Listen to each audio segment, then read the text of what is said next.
Kamu tidur sini dulu.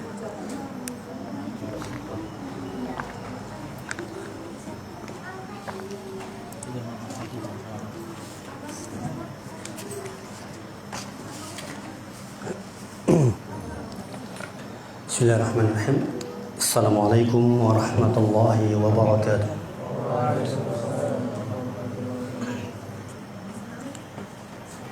Innal hamdalillah nahmaduhu wa nasta'inuhu wa nastaghfiruh wa na'udzu billahi min shururi anfusina wa min sayyiati a'malina.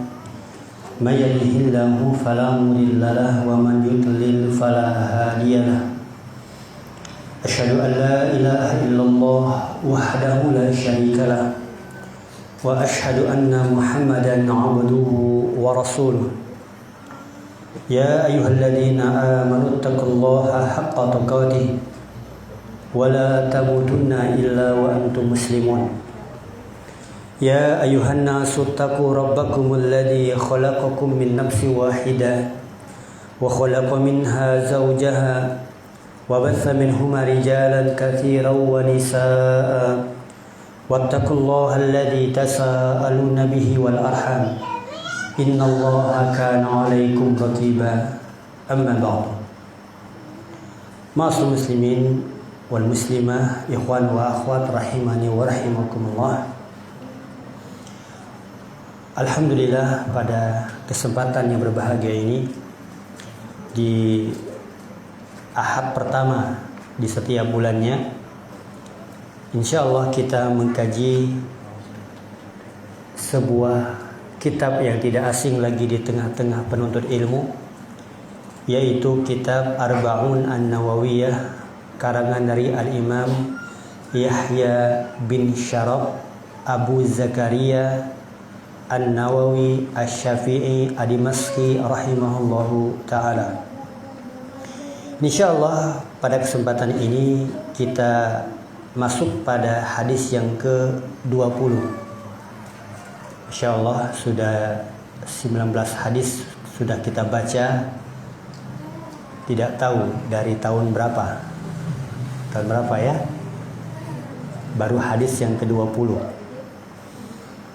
Berkata penulis rahimahullahu ta'ala, wa an Abi Mas'udin Uqbah bin Amrin al-Ansari al-Badari radhiyallahu anhu qala Rasulullah sallallahu alaihi wasallam, inna mimma adrakan nasu min kalamin nubuwatil ula idza lam tastahi fasna ma syi'ta. Rawahul Bukhari. Dari Abu Mas'ud Uqbah bin Amr Al-Ansari Al-Badari, semoga Allah meridhai beliau.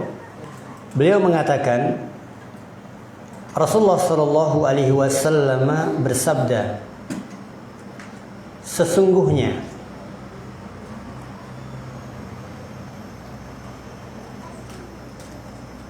dari apa yang dijumpai oleh manusia dari ucapan-ucapan para nabi yang dahulu,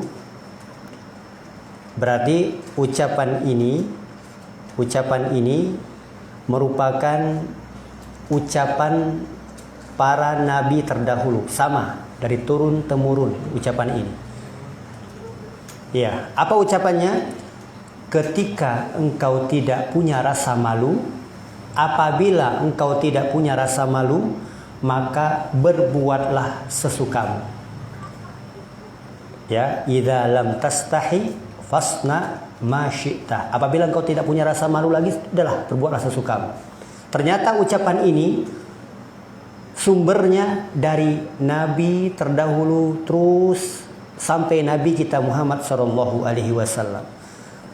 Yang pada intinya malu itu bukan hanya dibahas di risalah nabi kita, agama nabi kita, tapi nabi-nabi sebelumnya pun telah membahas masalah malu.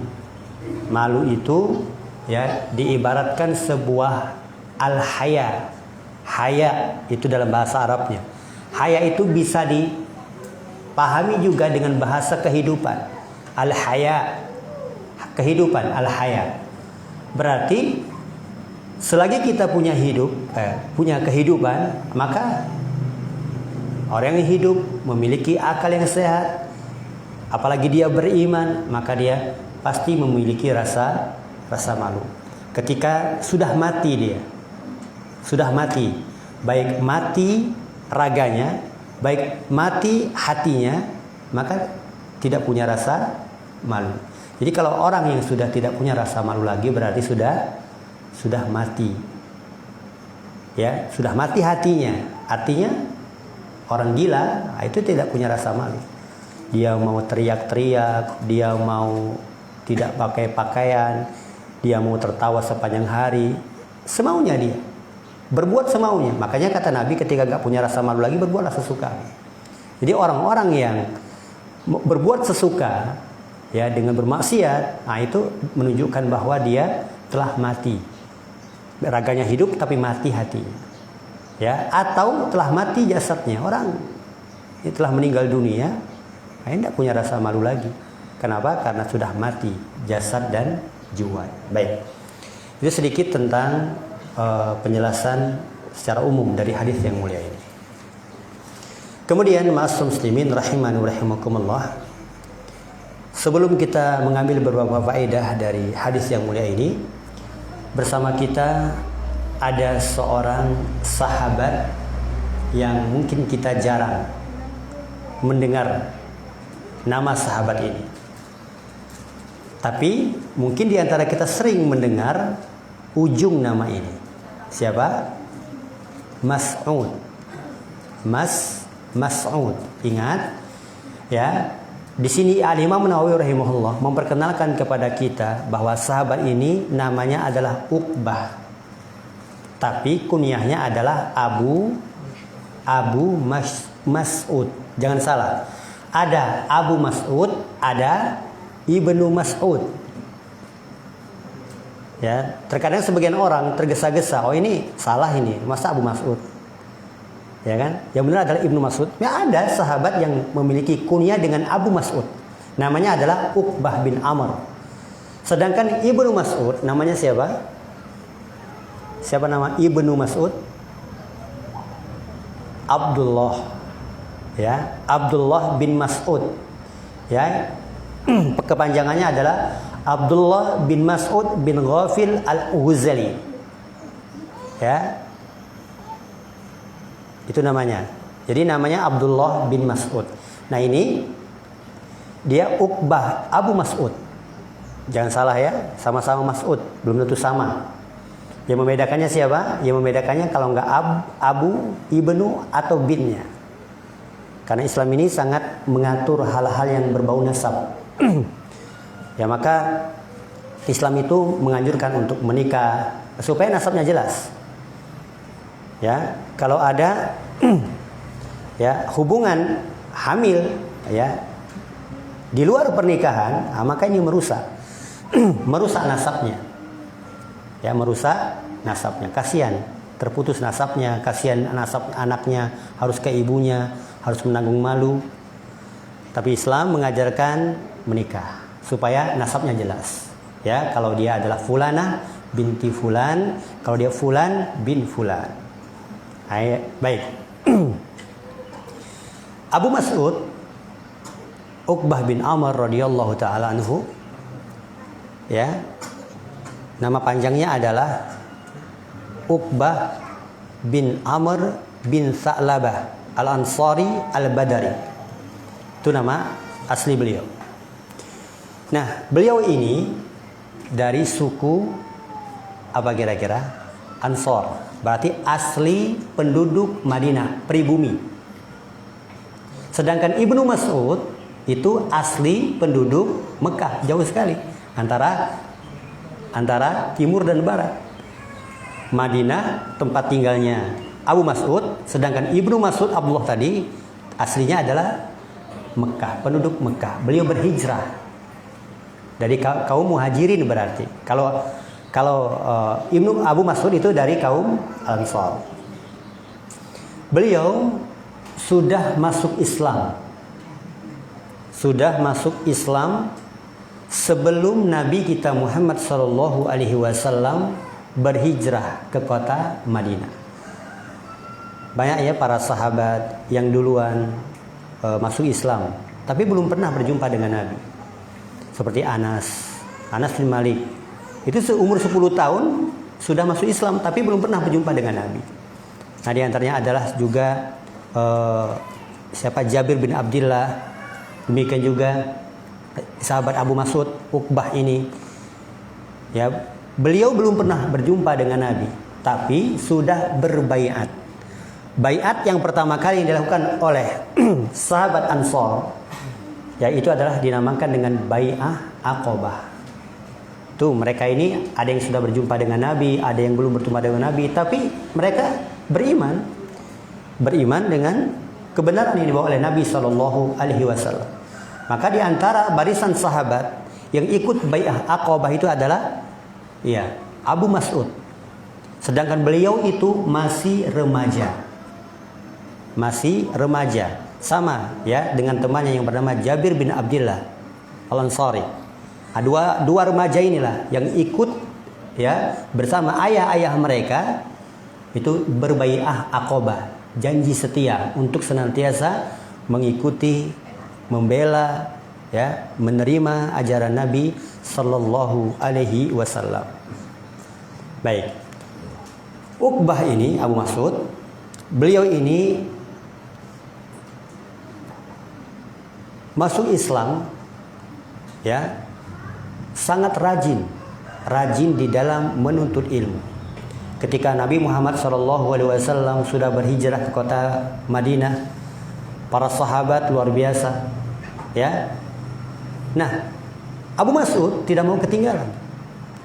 Beliau senantiasa mengambil suatu kesempatan untuk menghafal, melihat, ya, apa yang dilakukan, apa yang diucapkan oleh Nabi Muhammad SAW.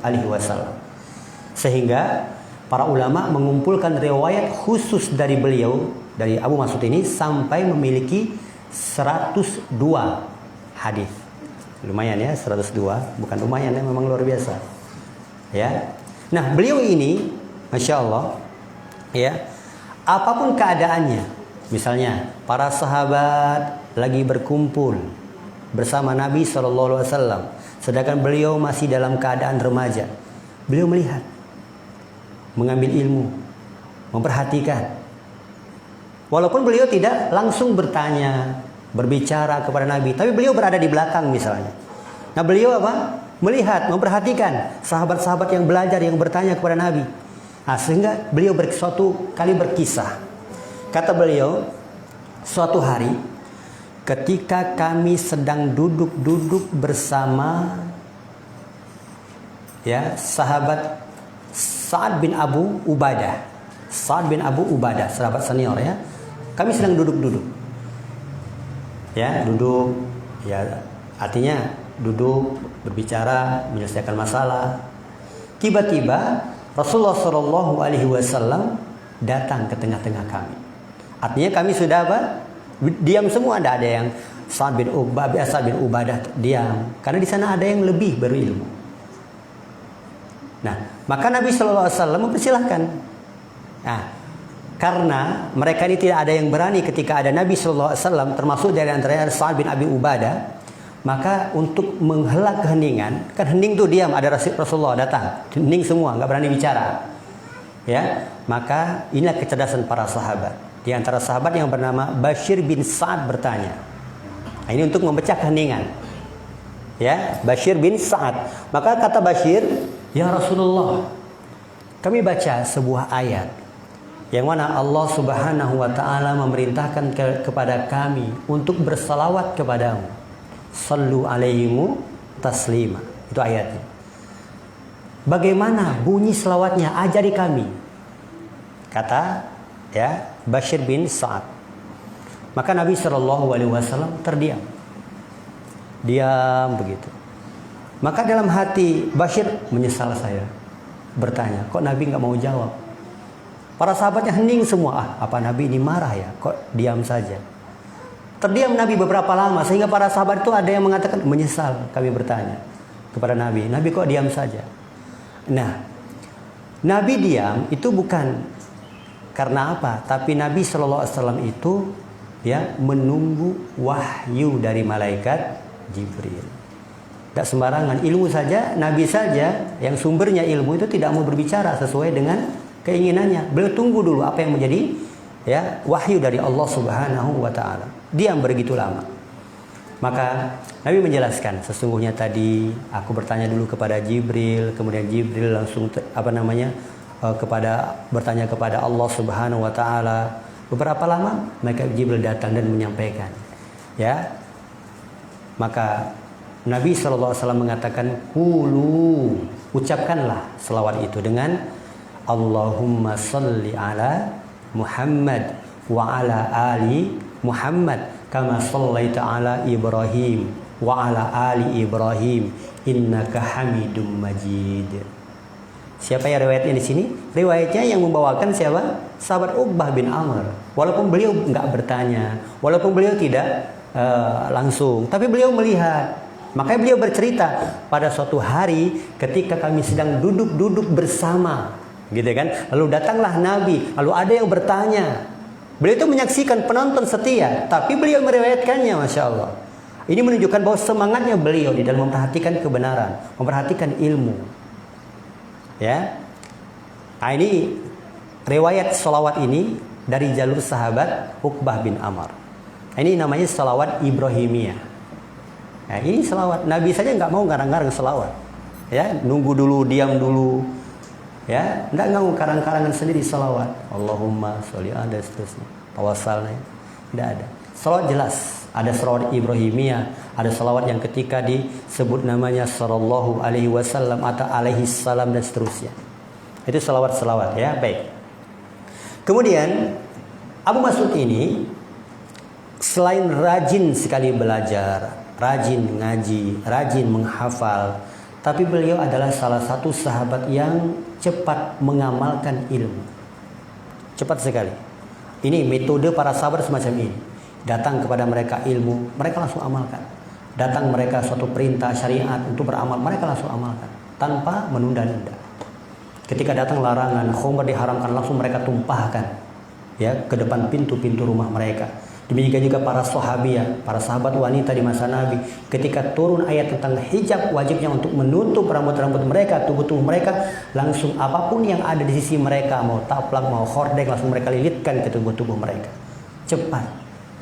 Ya, ketika mereka cepat di dalam mengamalkan, meninggalkan, maka cepat juga urusan mereka di hadapan Allah Subhanahu Wa Taala. Cepat juga prosesnya, cepat.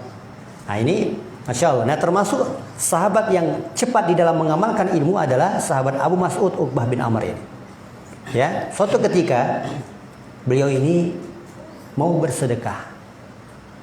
Ya, mau bersedekah karena ada anjuran untuk bersedekah.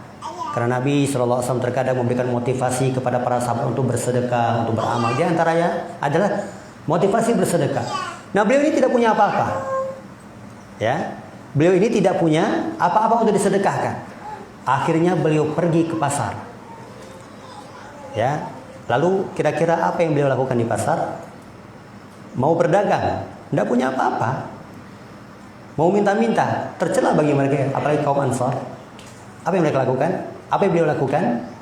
Menjual tenaga, mengangkati barang, alias nguli di pasar.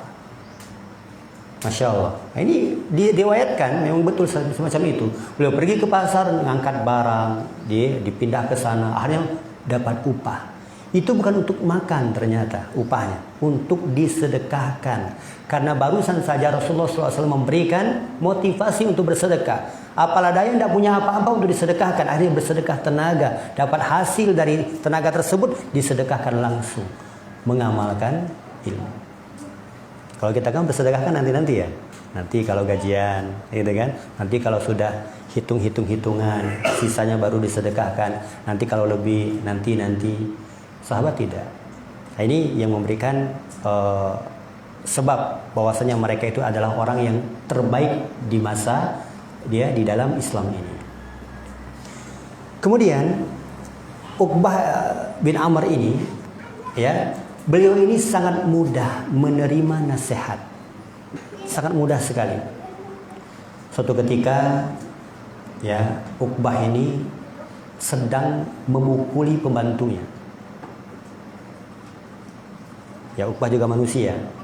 Terkadang juga ada kesal dengan pembantu. Mungkin pembantunya, ya, tidak berpotensi. Dipukuli. Mukuli dengan kayu, dengan tongkat. Lagi asik-asik, bukan asik-asik, lagi kesal-kesalnya, lagi memukuli pembantunya. Tiba-tiba ada suara, "I'lam Abu Mas'ud." Ya, Abu Mas'ud dipanggil begitu. Wah, nggak peduli suara itu dari mana, suara siapa. Langsung lagi saking khusyuknya memukuli pembantunya, nggak peduli itu suara dari mana, suara siapa. Dipukulin terus.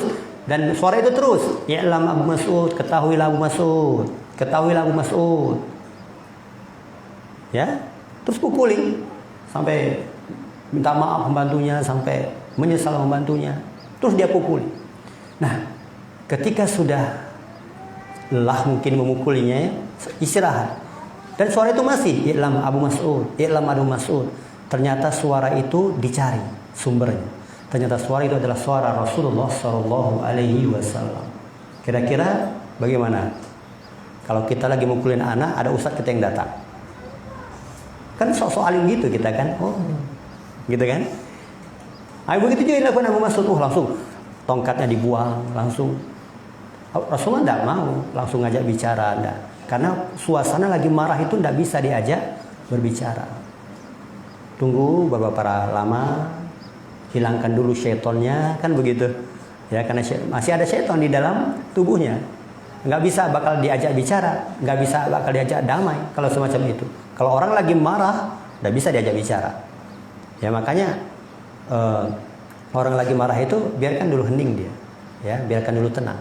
Nah, Nabi SAW membiarkan dulu sampai Abu Mas'ud tenang. Setelah tenang, ya, maka Rasulullah SAW mengatakan, "I'lam ya Aba Mas'ud, ketahuilah Abu Mas'ud, kemampuan engkau untuk memukuli pembantumu itu, ya, kemampuan engkau, Allah lebih mampu lagi untuk memukuli dan mengazab engkau ya Abu Mas'ud."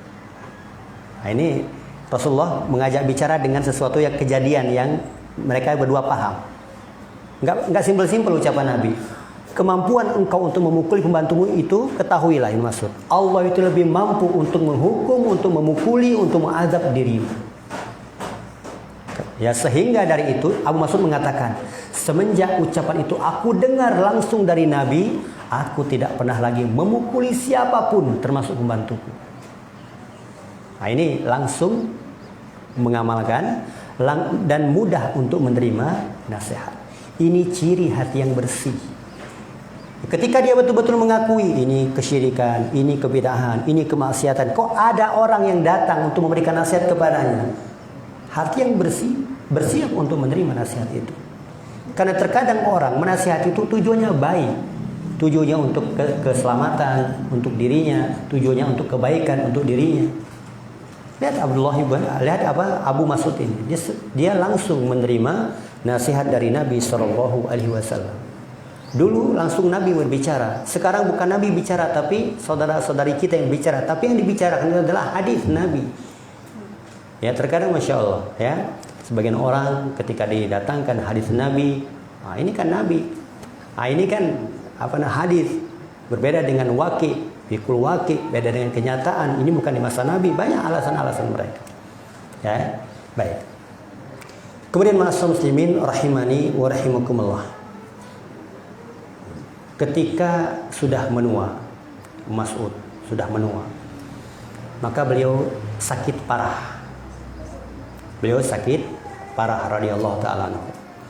Maka datanglah salah satu sahabat yang bernama Hudzaifah bin Yaman. Ya, maka Hudzaifah langsung menjenguk, ya, dan Abu Mas'ud berkata, apakah kalian sudah membawakan kain kafan untukku? Insyaallah. Ya, kata Hudzaifah dan kawan-kawannya, sudah, ini Kira-kira gimana? Kalau kita dibesuk atau kalau kita, Masya Allah, gimana ya? Kalau kita sakit lalu ada yang membawakan kain kafan, itu singgung. Atau kita sakit bertanya kepada kawan-kawan, kalian bawa kain kafan untukku enggak? Nah, gitu kan? Gimana? Di setengah para sahabat memang begitu. Kain kafan sudah siap semua, minyak wangi sudah siap semua, siap. Padahal masih sakit. Kalau kita kan meninggal dulu baru didatangkan kain kafan. Kalau para sahabat enggak. Masya Allah. Uqbah bertanya, apakah kalian sudah siapkan kain kafan untukku? Kata Hudzaifah, sudah ini. Kata Uqbah, jangan mahal-mahal. Ini terlalu mahal untukku. Cari yang murah-murah saja. Ya. Kenapa cari yang biasa-biasa saja? Karena ketika seorang muslim itu dia bertakwa kepada Allah, aku berharap keadaan semacam itu, keadaan kita semacam itu. Ya, Allah telah menyiapkan di alam kubur kafan dari surga. Ini nggak berguna lagi. Insyaallah. Nasihati untuk beramal. Toh kalau kita belum disiapkan kain kafan dari surga, kain yang mahal ini toh nanti akan hangus, akan musnah, akan rusak. Ngapain mahal-mahal? Toh akan sirna juga nanti. Ya, apalagi sebagian orang yang melakukan meninggal petinya 2 miliar peti mayatnya. Ada sebagian orang yang mau dibakar itu ya. Itu dibedaki dulu, dipercantik dulu, padahal mau dibakar, ngapain?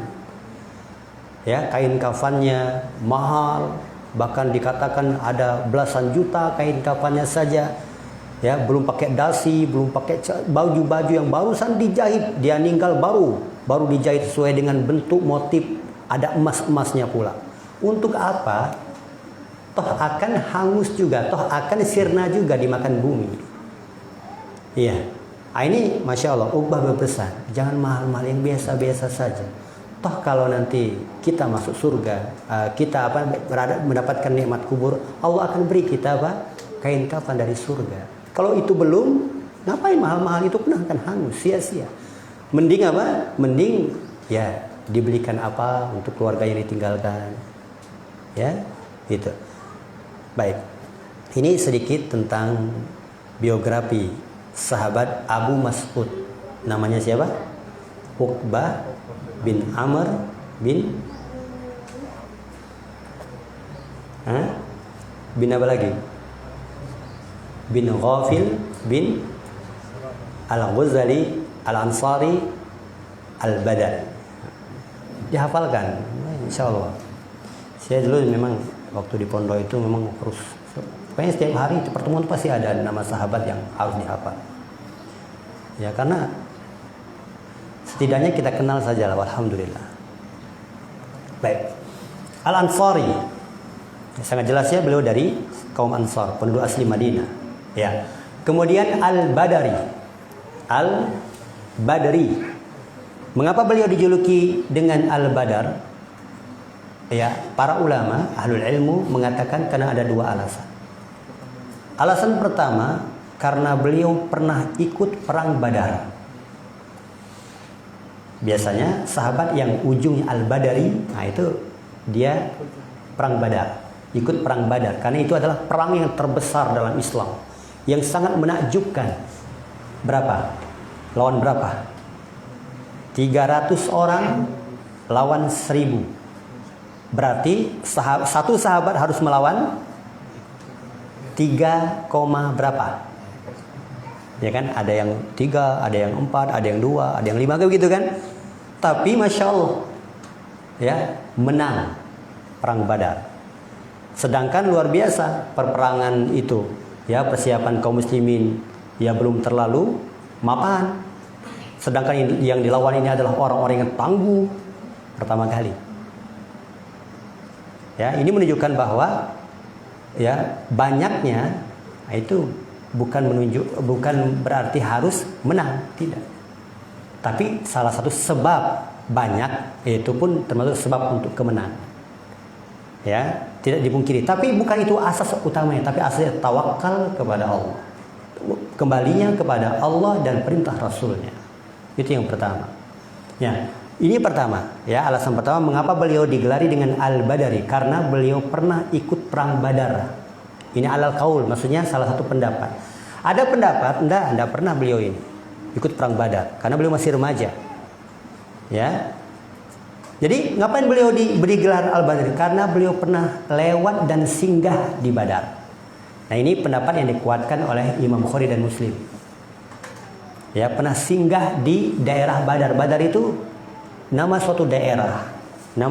Nah, Abu Mas'ud ini pernah singgah di situ. Ya, pernah singgah, nginap. Nah, maka beliau pernah singgah, maka digelari dengan Al-Badar. Dan ini pendapat yang kedua inilah yang lebih dekat kepada kebenaran. Jadi beliau digelari dengan Al-Ansari, Al-Badari karena beliau pernah singgah di daerah namanya Badar, tempat perang Badar. Bukan yang pernah ikut perang Badar. Sudah pahami? Baik. Jadi itu ya, Abu Mas'ud, Uqbah bin Amr, Al-Ansari, Al-Badari. Semoga Allah meridhai keduanya. Kita masuk ke matan hadis. Qala Rasulullah sallallahu alaihi wasallam. Telah bersabda Rasulullah sallallahu alaihi wasallam, Inna itu adatut taukid. Apa adatut taukid? Sudah sampai kini bab inna wa khabaruha. Ismu inna wa khabaruha. Sudah apa? Sudah belum? Lupa. Besok baru dipelajari. Oh, sudah dipelajari tapi dilupakan oleh Allah Subhanahu wa taala. Kok bisa Allah kembali mencabut? Nah, ini ada apa ini? Kalau kita pernah dititipi misalnya satu barang, ini ya, saya titipi, didakwah dengan baik. Kok tiba-tiba pemiliknya, saya ambil lagi lah. Berarti kita tidak bisa merawatnya. Makanya kita dilupakan, diambil lagi, ditarik lagi oleh Allah. Ambil lagi. Enggak, saya tobat deh. Tobat saya. Tak rawat. Artinya dipelajari kembali. Inna harfu taukid wa tanfis wa nasab. Nah, ini kan. Taukid artinya sesungguhnya. Ya. Tanfis wa nasab karena dia apa? Menasabkan. Tahu menasabkan tidak? Menasabkan, ya. Isimnya. Taukid wa nasab. Inna mimma min dari ma apa saja umum, min banyak macamnya, dan min di sini maksudnya adalah tab'idiyah. Sesungguhnya termasuk daripada bagian dari apa-apa yang dijumpai oleh manusia dari kalam-kalam ucapan-ucapan Nabi terdahulu. Ya, tidak semua ucapan Nabi terdahulu yang sampai kepada Nabi, sampai kepada kita. Ada sebagian ucapan para Nabi dulu, nah, artinya ini adalah sebagian saja dari ucapan-ucapan para Nabi terdahulu, ya, yang tersampaikan kepada Nabi kita Muhammad, lalu Nabi Muhammad ucapkan sampaikan kepada kita. Nah, ini nanti akan keluar yang namanya syar'u man qablana, syariat-syariat, ajaran-ajaran nabi-nabi sebelum kita. Itu bagaimana sikap kita, ya, dengan syariatnya Nabi Musa, dengan syariatnya Nabi Nuh, dengan syariatnya Nabi Isa. Bagaimana sikap kita? Ya, bagaimana sikap Nabi Muhammad, umat Nabi Muhammad? Apakah kita telan semuanya? Boleh kita amalkan? Apakah kita? Nah, ini ada pembelajaran yang lebih khusus dalam ilmu usul fikih namanya. Baik. Sesungguhnya dari apa yang telah dijumpai oleh manusia dari sebagian kalam ucapan para nabi terdahulu, ya, apa ucapan itu? Idza lam tastahi, apabila engkau tidak punya rasa malu, maka fasna, berbuatlah, ma syi'ta, sesukamu. Ya. Selanjutnya, apa itu malu? Apa malu?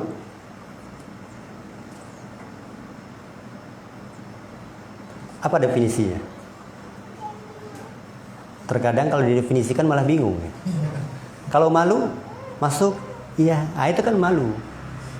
Antum buka baju, keliling, nggak mau, kenapa? Malu. Itulah definisi malu, langsung dipraktekkan. Tapi kalau ditakbirkan dengan ungkapan terkadang membingungkan. sama dengan marah gitu ya, sama dengan cinta. Terkadang kalau ditakbirkan dengan bahasa itu malah bingung. Isim, apa isim coba? Ini isim, kata benda, sudah cukup paham kan? Justru kalau didefinisikan malah bikin bingung.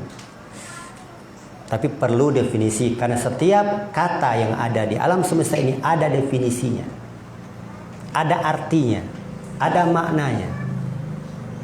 Ya, baik. Malu dijelaskan oleh Ibnu Utsaimin rahimahullah taala, khuluqun.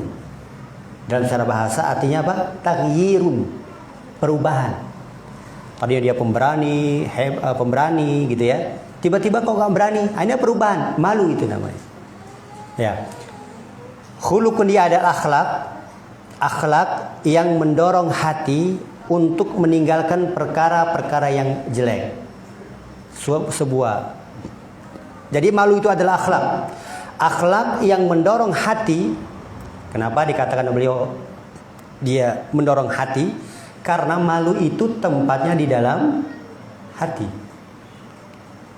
Ya, tempatnya di dalam hati. Maka akhlak, jadi kan akhlak itu apa? Bagian daripada zohir akhlak. Ya, akhlak yang mendorong hati untuk meninggalkan perkara yang buruk. Paham maksudnya? Akhlak yang mendorong hati kita ini untuk meninggalkan perkara-perkara yang buruk. Apa contohnya? Sebuah akhlak yang mendorong hati untuk meninggalkan perkara-perkara yang buruk. Malu kalau nggak bisa ngaji. Nggak bisa ngaji itu adalah perkara yang buruk. Maka ya akhlak, perbuatan yang mendorong untuk bisa ngaji, nah itu akhlak yang baik. Bisa dipaham nggak? Malah bingung kan? Ya, suatu akhlak yang mendorong hati untuk meninggalkan perkara-perkara yang buruk. Apa gitu kan, bingung. Tapi Mbak paham ya? Soalnya nggak paham. Ya. Baik. Ibnu Qayyim rahimahullah mengatakan, ya, asal kata haya, malu itu hidup. Ya, artinya malu itu ada pada orang yang masih hidup, baik hidup hatinya, baik hidup jasadnya. Tadi, ketika orang sudah mati hatinya, mati jasadnya, tidak punya rasa malu lagi. Lihat jenazah. Mau dia digulingkan tanpa busana, malu nggak dia? Ya nggak malu. Yang malu siapa? Ya, keluarganya. Iya. Demikian juga, ya, yang hidup, orang yang setelah mati hatinya, ya, mati hatinya dalam artian tidak punya akal, gitu kan?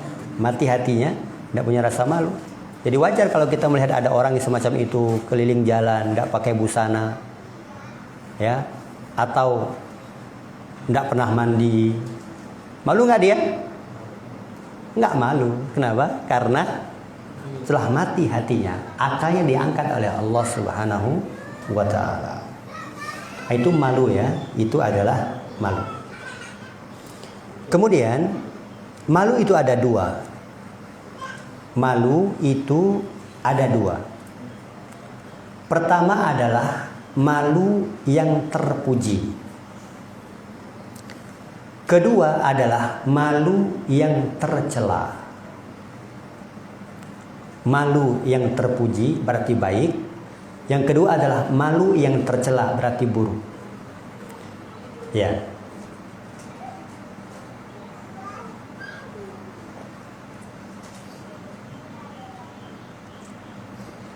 Malu yang terpuji. Apa contohnya malu yang terpuji? Malu kalau wanita itu kalau keluar rumah kelihatan auratnya. Itu malu terpuji. Karena aurat itu harus dijaga. Itu kehormatan. Aurat itu harus ditutupi. Itu kehormatan. Malu dia keluar. Tidak mau dia keluar. Kenapa? Malu. Malu kalau teriak-teriak pinggir jalan. Wanita teriak-teriak misalnya. Malu. Nah, ini malu yang terpuji. Laki-laki kalau keluar pun demikian, main bola pakai celana setengah paha gitu ya. aurat. Apa sih aurat itu? Berasal dari kata aro. Aro itu yang suka dilihat. Nah, ketika itu tersingkap, pasti arah pandangan itu ke situ, iya kan? Iya. Tapi kalau tertutup, ada orang yang mau lihat sesuatu yang tertutup. Enggak. Ketika tersingkap, wah ini matanya. Katakan aro yuri. Sesuatu yang jadi sasaran untuk dilihat. Auro. Malu. Terutama ini dalam hal ini kita malu. Malu ketika sudah tua, nggak bisa baca Quran, anaknya sudah hafal sekian juz, malu belajar Nah ini malu terpuji, malu. Oleh karenanya, ya malu itu bagian daripada iman. Malu bagian daripada iman. Iman itu apa toh? Ucapan, perbuatan, dan keyakinan. Ya. Anggota badan, beriman itu berarti anggota badannya, lisannya, hatinya. Kayak begitu. Nah, ucapan wa'alaha qaulu la ilaha illallah. Ya, iman yang paling tinggi itu adalah mengucapkan kalimat la ilaha illallah. Ya. Kemudian perbuatan apa yang paling ringan, yang paling rendah daripada berupa keimanan apa? Imatatul adza anitorik, menyingkirkan gangguan dari jalan. Ini perbuatan. Wal haya, kata Rasulullah, malu min syu'abil iman. Malu itu termasuk daripada cabang keimanan. Jadi kalau kita masih tertanam keimanan, ya, seorang muslim itu malunya semakin besar. Apalagi yang dinamakan dengan malu yang terpuji. Malu. Ya, malu. Ya, karena kita punya sifat malu, maka kita harus apa? Ada usaha untuk memperbaiki diri. Masya Allah, aku ini sudah pakai gamis, sudah pakai peci, dipandang oleh orang sudah ustadz, gitu kan? Dipandang oleh orang sudah ahli agama. Ya, disuruh, ayo silakan imam, nggak bisa, kan malu. Nah, dari situ dengan adanya rasa malu ini kita terdorong untuk belajar. Terkadang Masya Allah, mukmin itu Allah Tabaraka wa Ta'ala bimbing dengan perkara surah dulu, bentuk dulu. Misalnya seorang wanita, dia sudah pakai jilbab syar'i, katakanlah. Dia harus memperhatikan akhlak dia, dari tutur kata dia. Nggak mungkin dia teriak-teriak di pinggir jalan. Nggak mungkin lagi dia suka berbohong. Nggak mungkin lagi dia suka memfitnah orang, menggibahi orang. Kenapa? Karena Allah telah bantu dia dari segi indahnya fisik, indahnya surah bentuk dia. Demikian juga kita ini, masa sih sudah pakai jenggot tapi cepat, cepus, pinggir jalan pula. Malu dengan apa? Dengan surah bentuknya. Jenggotan misalnya, ya, suka berkhianat, suka sumpah palsu, suka juga menipu orang. Jenggotan, gamisan, kan malu. Ya, jenggotan. Ya, ini sudah pakai jilbab besar. Pacaran, boncengan. Malu. Malu ini akan membimbing kita sebenarnya kalau kita mau memahaminya. Makanya Nabi mengatakan, kalau nggak punya rasa malu lagi, kau berbuatlah sesukamu. Ya semaunya. Tapi Allah Subhanahu wa Ta'ala membentengi kita dengan adanya rasa malu supaya kita ngerem. Supaya kita berpikir, oh saya ini muslim loh, sudah ngaji, masa kayak gini kelakuanku ini. Wah saya ini udah lama ngaji loh, masa gini-gini aja, isi aja nggak paham. Menuntut kita untuk apa? Memperbaiki diri. Malu. Itu malu yang terpuji. Malu yang dianggap perjalanannya pahala di sisi Allah Subhanahu wa Ta'ala. Coba kalau kita tidak punya rasa malu. Maaf, di negeri barat. Ya, di negeri barat itu nggak punya rasa malu. Tidak punya rasa malu dari sisi pakaian, dari sisi akhlak. Ya. Karena makanannya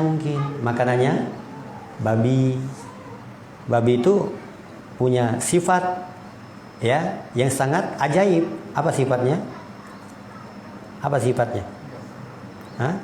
Pertama, dia tidak pernah melihat pada ada yang di atas, menunduk terus, ya kan? Nggak pernah berdoa, ya? Ada babi itu kalau jalan nunduk, nggak pernah dia. Seperti sapi, gitu kan? Iya. Kedua sifat yang dimiliki, keunikan sifat babi itu apa? Ketika dia punya istri, ya, istri ini, kesayangannya ini. Ketika ada babi laki-laki yang ingin mendekatinya, silakan cicipi dulu, nggak apa-apa. Seneng dia. Begitulah kehidupan orang-orang yang di sana yang suka mengkonsumsi makanan-makanan. Sifatnya akan turun menurun. Ya, Rasulullah SAW dan seluruh para nabi, Nabi Musa, Nabi Isa, Nabi Muhammad, itu Allah perintahkan untuk mengembala kambing, supaya sifat kambing itu diambil oleh sifat Rasulullah SAW para nabi. Bagaimana sifat kambing itu? Penurut, tenang, nggak tergesa-gesa, mudah diatur, mudah makannya, nggak rewel. Kan ya penggembala kambing tahu ya, enak kan menggembala kambing, makan apa saja oke, ya, nggak rewel, mudah menjualnya, enak lezat makannya, kan begitu. Nabi diperintahkan untuk apa? Untuk mengembala hewan itu. Supaya apa? Supaya ketika membimbing umat mudah, ya, sabar. Orang mengembala kambing itu sabar, ya, dan seterusnya. Nah, jadi ma'asyiral muslimin rahimani wa rahimakumullah, ini malu yang terpuji. Hendaknya malu semacam ini kita miliki, supaya dengan adanya kita rasa malu ini bisa membimbing kita di atas jalan kebaikan. Malu, ya. Kemudian malu yang tercela. Bagaimana malu yang tercela itu? Ya, malu yang tercela gimana? Apa contohnya malu yang tercela? Dia malu, tapi malu itu membuat dia celaka. Apa contohnya? Nggak enakan, pakai gitu ya, suruh makan, malu, kelaparan, emahnya kambuh, tercela. Tapi kalau makan nggak punya rasa malu lagi, nah ini wasat, tengah-tengah saja. Ya, malu boleh, tapi jangan malu. Nah itu maksudnya. Nah, ada malu yang tercela, yang Nabi SAW mengatakan, la yanalul ilm, tidak akan pernah mendapatkan ilmu dua orang. Apa? Mustakbirun mutahayyiyun, orang yang sombong dan orang yang malu. Coba kalau kita menuntut ilmu ini, sombong kita, lah ustadznya baru lulus, itu dulu kecil, aku yang gandeng tangan dia itu, baru lulus, bisa apa dia ngajarin kita? Sombong, ya, nggak pernah dapat ilmu dia, ya, karena sudah sifat kiber dalam hatinya. Allah tidak mau memasukkan ilmu kepada orang-orang yang memiliki sifat semacam ini. Apalah jadinya ketika ilmu itu dia miliki, tambah sombong dia.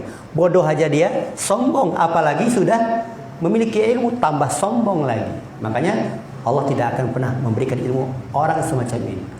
Jadi jangan sombong. Ya, sombong itu apa sih? Ada dua. Ya, apa? Dia tolak kebenaran. Sebabnya apa? Merendahkan orang. Gak cocok dia semacam itu. Ini dua gandengan sombong yang menghancurkan. Iblis begitu, dia rendahkan Adam alaihissalam. Ketika Allah perintahkan untuk sujud, dia tolak kebenaran itu.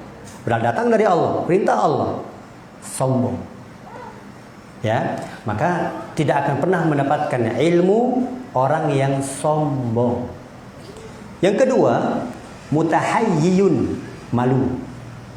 Malulah, masa teman-temanku anak-anak muda, saya kan udah tua. Malu, tidak bakal dapat ilmu dia. Malulah, ya, malu. Saya kan udah lama ngaji dari tahun 2000, masa masih ngaji abata isim binaduri ila takgirihi, binaduri ila apa lagi jinsihi, nah itu malu, nggak bakal dapat ilmu. Cobalah, malu, ya. Nah, ini betul ya sabda Nabi Shallallahu Alaihi Wasallam. Tapi kalau kita merendah, ilmu itu butuh kita merendahkan diri. Dulu ya para ulama itu mereka berada di kaki-kaki para ulama untuk merendahkan ilmu. ya untuk memberikan penghormatan kepada ahli ilmu. Ahli ilmu itu harus dimuliakan. Ilmu itu menunjukkan bahwasanya kita sedang memuliakan ilmu. Karena ilmu itu berada di pada dada-dada para ulama. Maka kita harus muliakan ulamanya dan ilmunya. Cara berbicara dengan ulama berbeda, cara usul kepada para ulama, cara membenarkan kesalahan para ulama itu punya adab dan akhlaknya. Nah, maka ini ya malu yang tercela. Malu ketika untuk baik. Malulah pakai jilbab nanti dikirain oleh orang malaikat. Malulah karena di kampung ini cuma saya yang pakai jilbab. Malu. Nah, ini nggak bisa. Malu ke masjid nanti dikirain oleh orang ustadz lagi, orang soleh lagi. Malu yang tercela. Malulah saya belum bisa ngaji, ya masa nanti diketawain anak-anak, ya kan? Masa nanti dicibirin oleh orang-orang kalau saya ini belum bisa ngaji, padahal ngaji udah 10 tahunan yang lalu. Ini malu yang tercela. Tidak bakal dapat ilmu, ya. Perhatikan sabda Nabi ini, lan yanala, dengan menggunakan fi'il mudhari. Artinya terus menerus dia tidak akan pernah mendapatkan ilmu itu. Artinya fi'il mudhari itu kan apa? Sekarang dan akan datang. Itu maknanya. Lan yanala al-ilm, tidak akan pernah dia mendapatkan terus sampai dia ketika dia masih memiliki dua sifat ini. Terus menerus sombong, terus menerus malu. Maka harus diputus. Hilangkan kesombongan, hilangkan rasa malu. Terus maju untuk belajar. Insya Allah akan beri. Ya. Masya Allah kawan-kawan ya. Kawan-kawan yang dulu di tahun 2000-an itu ngaji bareng. Sekarang udah uban semua. Artinya sudah apa? Sudah tua. Ya. Ngajinya daurah. Duduknya nyender. Setelah ngaji, komentarnya apa? Ramai juga tadi ya, Masya Allah. Oh iya, si Fulan nggak datang, si Fulan nggak datang. Oh itu datang tadi, ngabsen. Gak dapat ilmu semacam itu. Ya, kibar namanya. Ya, sombong. Jadi ma'asyiral muslimin rahimani wa rahimakumullah. Ini dua jenis sombong, dua jenis malu. Pertama, malu yang terpuji, malu yang tercela. Baik. Kemudian sifat malu itu ternyata ada yang Allah berikan semenjak lahir. Memang perangai dia menjadi orang pemalu. Ada sifat malu ini yang muncul karena dia berusaha untuk punya sifat malu. Bisa dipahami? Iya. Sifat malu jibiliyah artinya dia asalnya memang dia adalah seorang pemalu sejak kecil, sejak lahir dia pemalu sampai dia besar menjadi orang pemalu. Ini anugerah. Sebagaimana ya seorang sahabat yang bernama Asad bin Abdul Qais atau Abu Qais atau Abdul Qais, saya lupa, Abu atau Abdul ya. Ya, Asad bin Abdul Qais.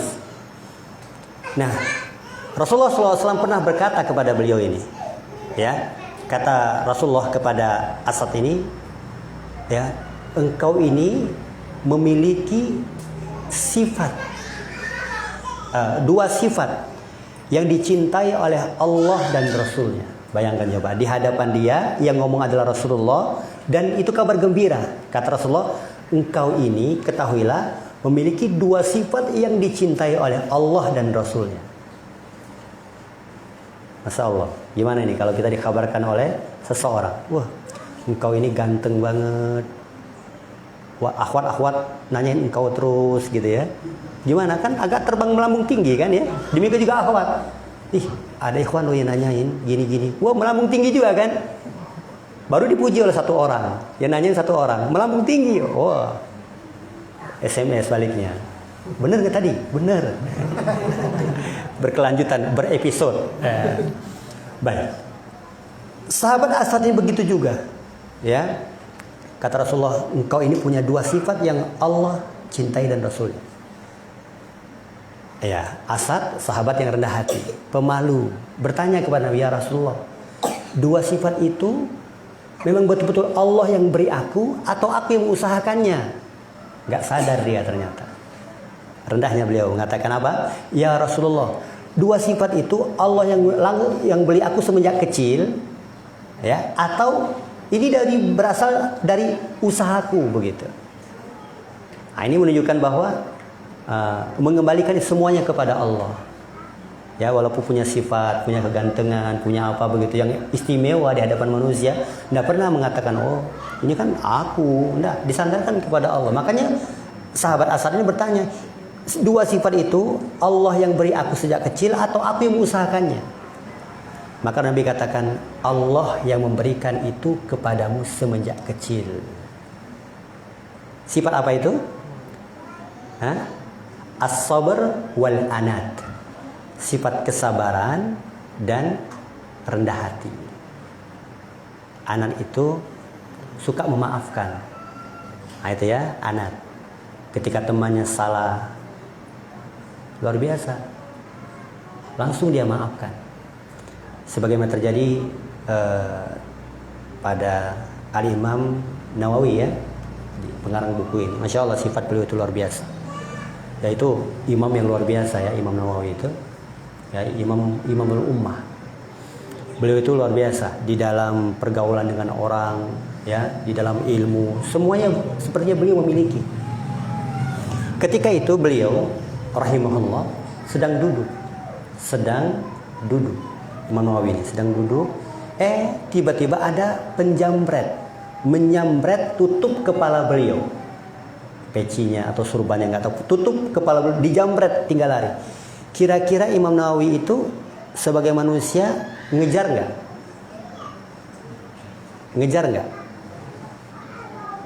Atau dia karena ulama, masa ulama, ustadz, kiai ngejar maling gitu, ya?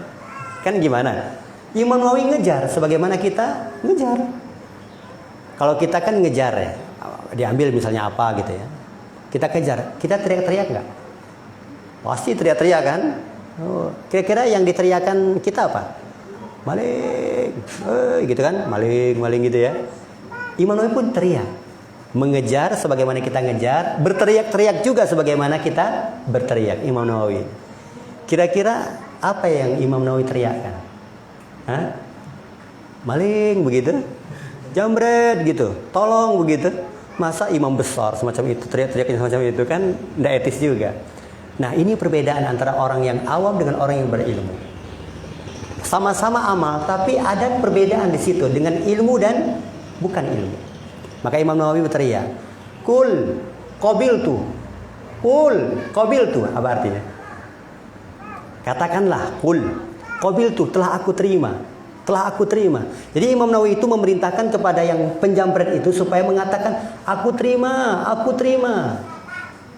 Kenapa?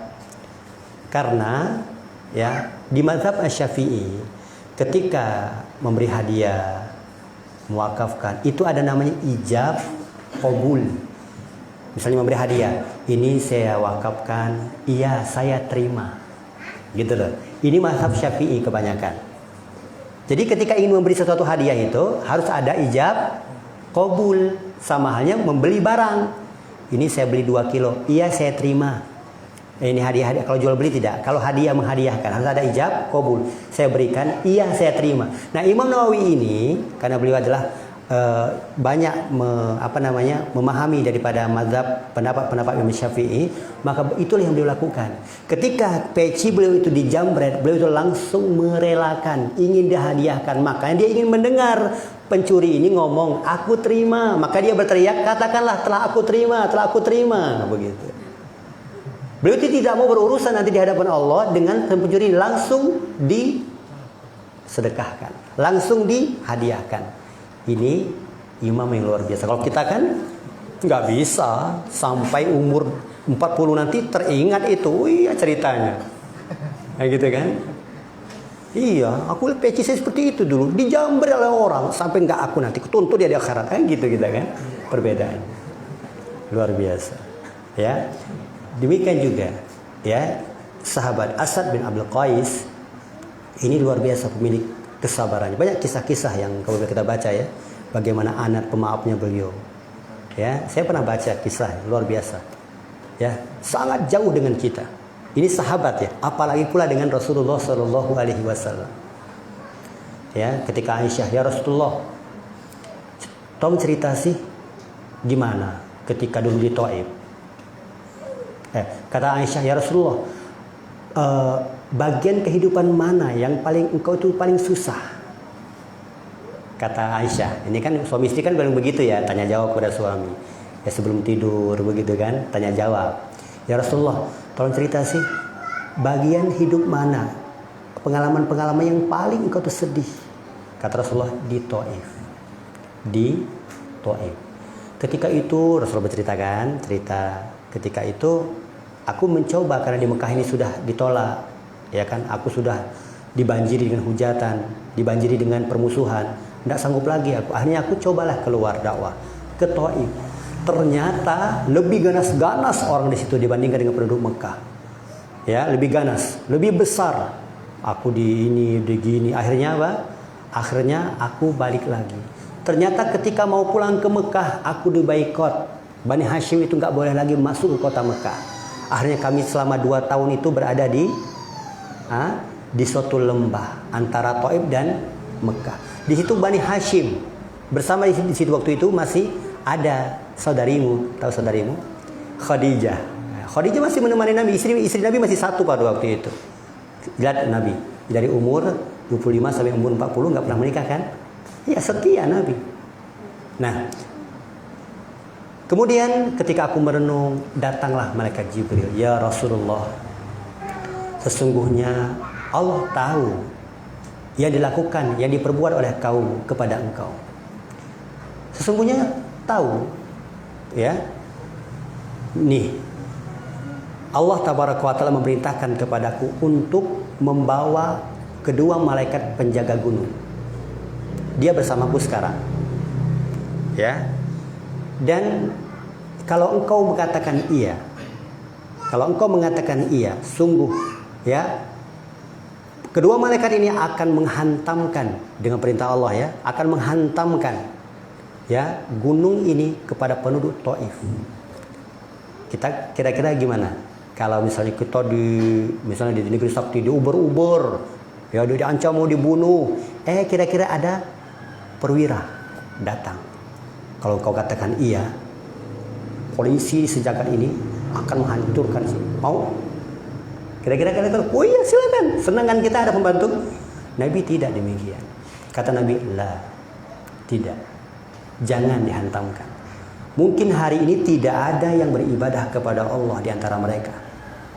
Mungkin nanti akan keluar dari tulang sulbi mereka orang-orang yang beribadah, mengibadahi Allah Tabaraka wa Ta'ala saja. Maka Nabi berdoa, Allahumma gfirli qaumi fa innahum la ya'lamu. Ya Allah, ampuni kaumku ini. Jangan kau siksa dia, jangan kau adab dia. Ya, sesungguhnya mereka ini belum tahu. Maka inilah doa Nabi, Allah kabulkan, ampuni. Akhirnya penduduk Taif, nanti ada salah satu sahabatnya akan sampai nanti, dia ada asli Taif, yang dulu termasuk orang yang memusuhi Nabi dan mengerahkan massa untuk musuhi Nabi. Dapat hidayah. Ya, 180 derajat penduduk Taif beriman kepada Nabi karena orang sahabat ini. Siapa sahabatnya? Nah, nanti ya tunggu kita nanti. Baik, asal muslimin rahimani wa rahimakumullah. Itu ya sifat malu yang Allah Tabaraka wa Ta'ala berikan secara jibiliyah sejak lahir. Ada juga sifat malu yang muktasabah, ya, yang diusahakan karena dia ya sering hadir ke majelis ilmu, ya kan? Sudah mulai ini berubah cara gaya bahasa pembicaraan, nggak kasar-kasar lagi. Ya, penghuni kebun binatang sudah jarang keluar, ya kan? Biasanya kan penghuni kebun binatang itu kan ketika lagi kesal kan keluar semua.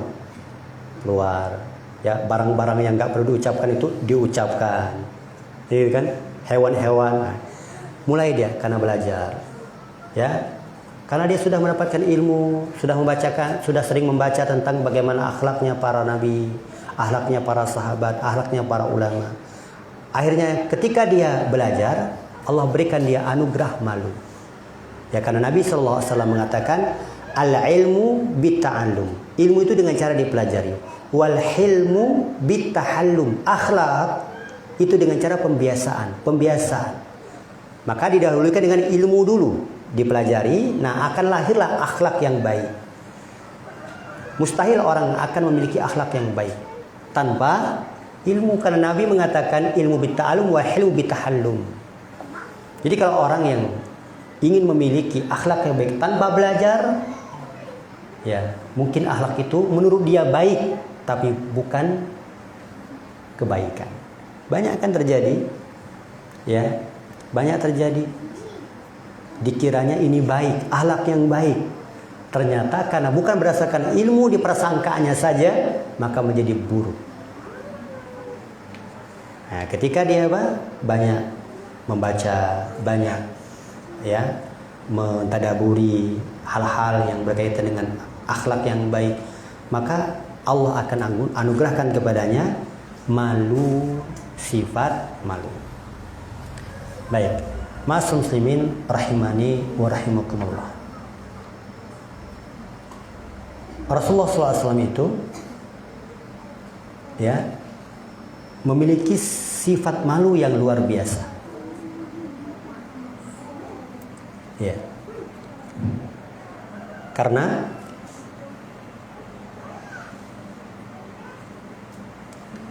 dalam sebuah hadis dari Said Al-Khudri, Abu Said Al-Khudri radhiyallahu taala anhu, yang mana beliau mengkabarkan bahwa Rasul kita yang mulia SAW itu ya malunya sangat besar.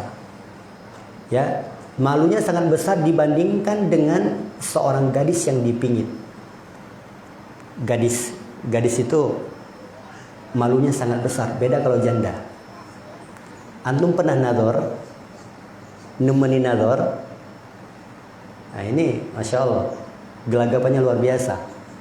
Seorang bujang mau nador gadis, nah, itu tingkah lakunya bersejarah. Malu, nggak mau mengangkat kepala, kan begitu ya, tak mainan jari terus atau kuku yang dilihatin, malu. Ini gadis lagi dipingit, malu. Tapi kalau janda memperkenalkan diri ya kan, ya takut. Gak usah takut.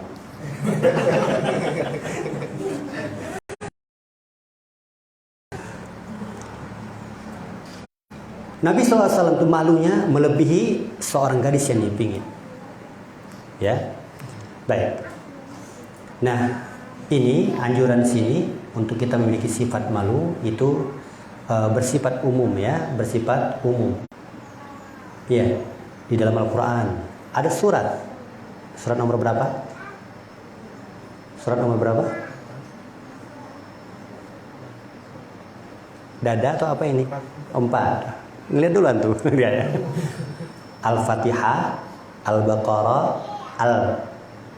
Al-Imran, bukan Ali ya, Al-Imran dan An-Nisa. Luar biasa. An-Nisa, berapa ayat surat An-Nisa? 200 pas. Benar. Kayaknya sih. Nah, ini kita tantang. Iya. Khusus dulu di masa Nabi sallallahu alaihi wasallam, di masa sebelum dia utusnya Nabi, ya, para wanita itu oleh orang-orang jahiliyah dibunuh hidup-hidup, ya kan? Di surat apa itu? At-Takwir itu dijelaskan. Fabi ayyi dzambin kutila. Allah katakan, apa dosa mereka ini? Kok mereka itu kutil, dibunuh? Apa dosanya? Rasul datang untuk mengangkat derajat kaum wanita. Wanita itu dilindungi di dalam Islam. Aturan Allah, nah ini ya, aturan Allah itu sangat baik untuk kaum wanita. Makanya kaum wanita itu karena mereka adalah perhiasan, mutiara yang paling berharga, mahkota yang paling berharga, dibungkus. Tahu dibungkus? Iya. Mahkota kalau ditaruh di terik matahari tanpa dibungkus, ya dia akan pudar. Kan begitu. Demikian juga para wanita kalau dia dibungkus, diajari, dibina, dibimbing, setelah dibina itu luar biasa kaum wanita. Ya. Jadi ada penggiat-penggiat sekarang, ini penggiat-penggiat yang mengatakan emansipasi wanita. Begitu ya. Persamaan gender. Ya gitu ya, persamaan. Harus sama. Tidak bisa. Sampai kapanpun tidak akan pernah sama kedudukan antara laki-laki dan wanita. Karena Al-Quran yang berbicara. Sesusah apapun wanita, kalau berhadapan dengan waris, 2-1. Kan begitu? Iya. Jadi ditekankan dalam hal ini yang wajib punya rasa malu apa? Para wanita. Bukan berarti lelaki boleh gitu ya. Iya, Nabi juga begitu keadaannya. Beliau malu. Nabi Musa alaihissalam itu malunya sangat besar. Malunya sangat besar. Pernah dikisahkan ya, bagaimana malunya Nabi Musa alaihissalam. Ya, kaumnya ini sering membuli Nabi Musa. Ya, di masa syariatnya Nabi Musa itu apa? Itu diperbolehkan ya seorang melihat aurat temannya. Boleh. Tapi telah dihapus dalam syariat kita. Ya boleh. Nah, ketika mereka itu suka mandi bareng di kali begitu kan, mandi bareng. Nah, Nabi Musa ini sifat malunya besar, nabi kan begitu. Maka ketika mandi, Nabi Musa menjauh ke tempat yang sepi, yang tidak ada orang. Karena keadaannya begitu, maka mulai ya cibiran-cibiran. Ya, Nabi Musa itu nggak mau mandi bersama kita. Kok nggak pernah mau? Jangan-jangan, nah kan, jangan-jangan, prasangka, jangan-jangan, ya itunya itu nggak sempurna. Pahami itunya ya? Jangan dihayalkan di pengajian. Nggak sempurna. Langsung tersebar ya kepada manusia-manusia di masanya. Allah ingin menunjukkan bahwa itu sempurna, bukan sebagaimana persangka mereka nggak sempurna. Suatu ketika Nabi Musa lagi mandi, ya namanya mandi kan yang nggak pakai busana. Nabi Musa melepas semua pakaiannya, kemudian ditaruh di sebuah batu, ya kan? Mandi Nabi Musa, selesai mandi mau mengambil pakaian itu, lari batunya, larinya menuju kaumnya itu, lari, ngelihatlah kaumnya itu, oh sempurna, gitu maksudnya, paham ya? Nabi Musa malu. Ya, apalagi Nabi kita Muhammad Sallallahu Alaihi Wasallam, malunya luar biasa. Tapi ketika berhadapan dengan kebenaran, tidak usah malu. Ya, tapi kalau menjerumus mengarah kepada perbuatan buruk, kita punya harus benteng rasa malu. Tapi kalau kebenaran, misalnya malu nanti dibilang orang cingkrang kebanjiran. Nah, ini kebenaran harus dinampakkan. Ya, jenggot harus dipelihara, nanti dibilang embek, harus dinampakkan. Karena semakin kita menjaga itu, mengamalkan itu, semakin banyak peluang untuk mendapatkan apa? Mendapatkan apa? Pahala. Jangan ragu loh ya. Mendapatkan apa? Peluang untuk mendapatkan rahmat dari Allah Subhanahu wa ta'ala. Orang yang mengikuti Nabi itu kan apa buahnya? Ada dua kan? Apa? Orang mengikuti Nabi itu ada dua keutamaan. Apa?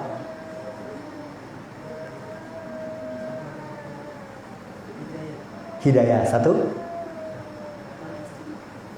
rahmat. Masya Allah.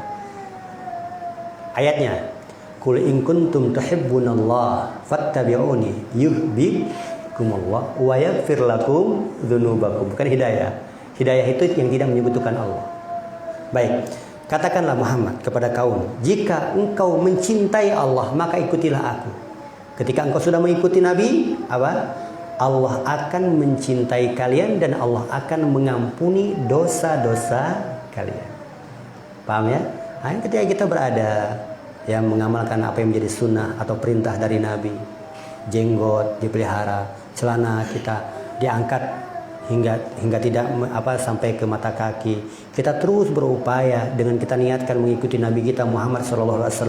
Itulah sebab, semakin banyak sebab akan datangnya rahmat Allah Subhanahu wa Ta'ala, dan sebab pengampunan dosa yang kita lakukan oleh Allah Subhanahu wa Ta'ala. Baik, sudah jam 12 ya, kurang nafas dulu. Tadi tergesa-gesa ke sini.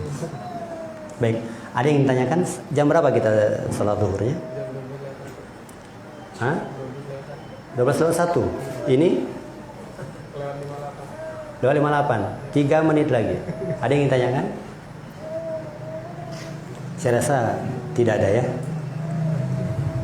Baik, kalau tidak ada, kita persiapan untuk salat zuhur.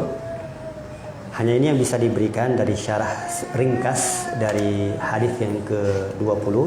Semoga Allah Tabaraka wa Ta'ala memudahkan bagi kita semua untuk bisa memahami hadis-hadis Nabi Sallallahu Alaihi Wasallam.